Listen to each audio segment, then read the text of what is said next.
When I grow up I will marry you. I don't have friends. Nobody. I'm always alone. Please can you be my friend? At 10 years, Chika watched her world collapse with the thunderous silence of grief. The villagers mourned her mother's death like they had lost a great king. She was kind, selfless, and shared whatever she had with others. Some of the villagers pitied Chika. Some said, who will take care of her now? Chika never knew who her father was, and her mother died without telling her who her father was, but her eyes remained fixed on the wooden coffin being lowered 6 feet underground. Her mother, the only one who ever combed her hair gently, sang her to sleep, or called her my sunshine, had now become part of the soil. But Chika didn't cry, not because she didn't feel pain, she did, but because grief had become a heavy stone lodged inside her chest, refusing to move. Her world didn't break apart, it shattered, like a calabash dropped from a rooftop.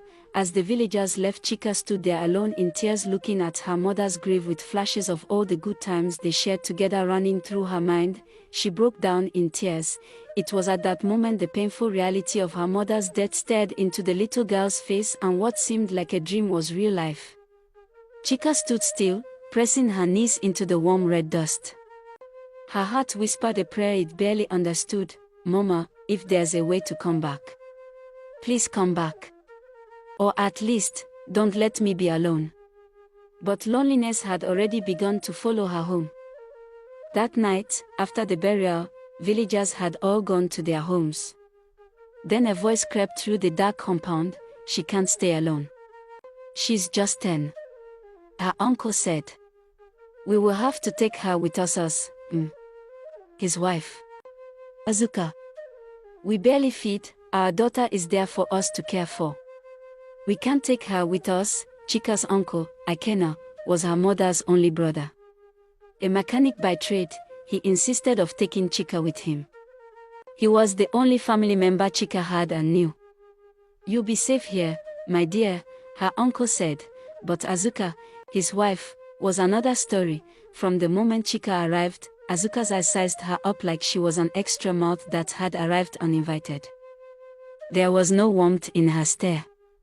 Only hatred. The small one-room extension they gave her had no curtain, just a woven mat and a wooden stool.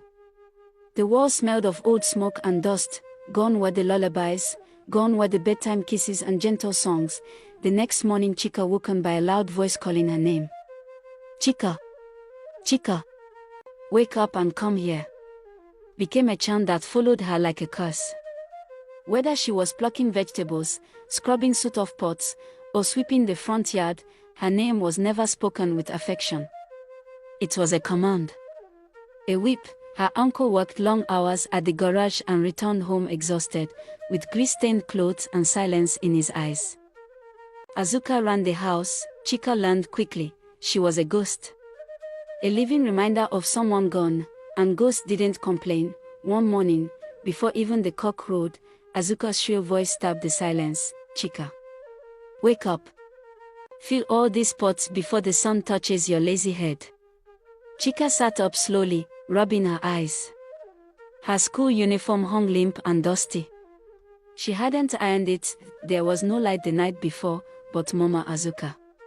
I'll be late for school. Please, let me do it after. A slap came out of nowhere. You this stubborn girl. You think this house is your mother's palace? She was already dragging the jerrycans out. Her slippers were broken, so she went barefoot. The path to the village stream was red and rough. Stones bit into her feet. The morning dew clung to her legs, while other children trotted to school with books and banter. Chika walked alone, feet aching, eyes dry, back bent under the weight of empty gallons. The sun peeked over the hills. Her heart, once filled with lullabies, now carried only silence. Days blurred into one another. Azuka gave Chika the same meal every day, cold gari soaked in water with barely any sugar. And even that was rationed like gold dust. If Chika asked for more, Azuka would slap her hard enough to make her ears ring, her voice sharp like cracked glass. You think this house is a charity? Azuka would bark. You think your mother fed people like this? Chika would swallow her hunger and her tears together. The nights were the hardest. She would curl herself on the thin mat like a snail hiding from the world, the corners of her eyes wet from silent weeping.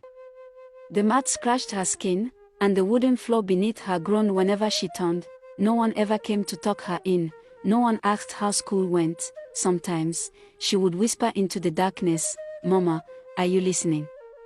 But there was only the sound of night insects, and the wind brushing against the zinc roof like a ghost passing through.